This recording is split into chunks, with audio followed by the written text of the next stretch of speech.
Le të flasim sot për një nga kundërshtarët më dinak të mendjes, depresionin. Por jo thjesht si një ndjenjë trishtimi, e shohim më mirë si një iluzionist mjeshtër, një që ka aftësinë të na e shtrembërojë të gjithë realitetin. Dhe ta kuptosh këtë, është hapi i parë për t'u çliruar. Dhe pikërisht këtu qëndron thelbi i gjithçkaje. Depresioni nuk është thjesht një ndjenjë e keqe. Jo, ai merr mendimet tona dhe i kthen kundër nesh. Na bën të besojmë gjëra që ndjen kaq të vërteta, por që në fakt janë thjesht iluzione. Pra çfarë do të bëjmë? Do t'i demaskojmë këto gënjeshtra një nga një. Në rregull, le të fillojmë me gënjeshtrën më të madhe, më të rëndë dhe më shkatëruese nga të gjitha, atë të pashpresës.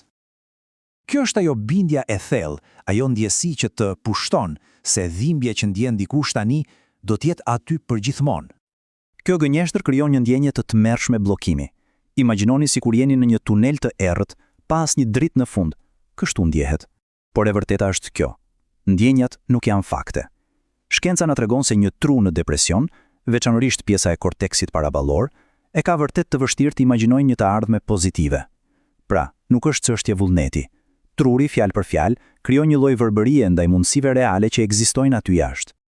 Por, dhe kjo është pjesa thelbësore, ka shpresë të prekshme, konkrete. Ekzistojnë trajtime moderne dhe jashtëzakonisht efektive që mund të ofrojnë lehtësim të shpejtë, ndonjëherë brenda pak orësh ose javësh. Këto trajtime mund të jenë pikërisht ai çelësi që hap derën drejt një ndryshimi të qëndrueshëm. Dhe janë një shembull fare konkret. Terapia me dritë, vetëm 15 minuta në ditë dhe ka një shkallë suksesi prej 60 deri në 70% për shumë njerëz. Çfarë na tregon kjo? Që edhe ndërhyrjet më të vogla, më të aksesueshme, mund të kenë një ndikim të jashtëzakonshëm, pra ka gjithmonë një rrugë dalje. Mirë, le të kalojmë tani te një grup tjetër gënjeshtrash, ato që sulmojnë vetë thelbin e qenies, ndjenjen e vlerës sonë. Dhe këto janë sulme shumë personale, shumë të mprehta, dhe kur je në mes të stuhisë, ndjen tmerrshisht bindse. Hajde t'i zbërthejmë një nga një. Ndjenja e të qenit barë. Një iluzion total. Njerëzit e afërt duan praninë e dikujt, jo atë që bën për ta. Frika e të qenit i dobët. E po, e vërteta është krejt e kundërta. Të luftosh çdo ditë me këtë gjendje është dëshmi e një force të paimagjinueshme. Dhe idea se ndihma nuk meritohet. Ndihma nuk është diçka që fitohet me merit. Është një drejtë themelore njerëzore. Ta kërkosh atë është ndoshta akti më i madh i forcës që ekziston. Tani le të flasim për një nga taktikat më tinzare dhe më të rrezikshme të depresionit, aftësia e tij për të bindur dikë se është plotësisht, absolutisht i vetëm në këtë betejë. Kjo gënjeshtër e izolimit është një armë vërtet e fuqishme. Ja si funksionon. Imagjinoni depresionin si një filtr të zymt, si një palë syze që e bëjnë botën gri. Ky filtr bllokon aftësinë për të ndjerë dashurinë dhe lidhjen që ekziston vërtet rreth e rrotull. Njerëzit përreth mund të jenë duke dhënë mbështetje dhe dashuri, por depresioni thjesht nuk e lejon të hyjë brenda. Pra, mbani mend, të ndihesh vetëm është një ndjenjë, nuk është një fakt objektiv.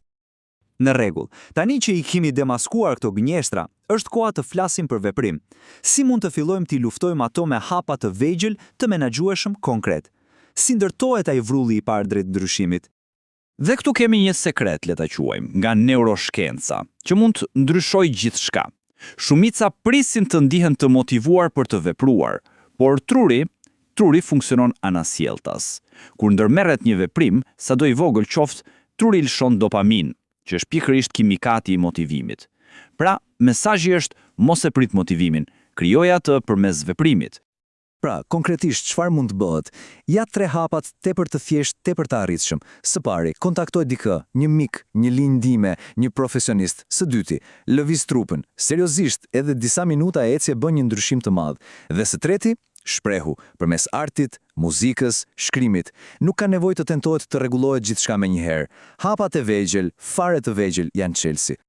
Dhe kjo është një thënie që vlen për tu mbajtur mend. Shpreja është e kundërta e depresionit. Kur gjërat mbahen brenda, ato fermentohen, rëndohen.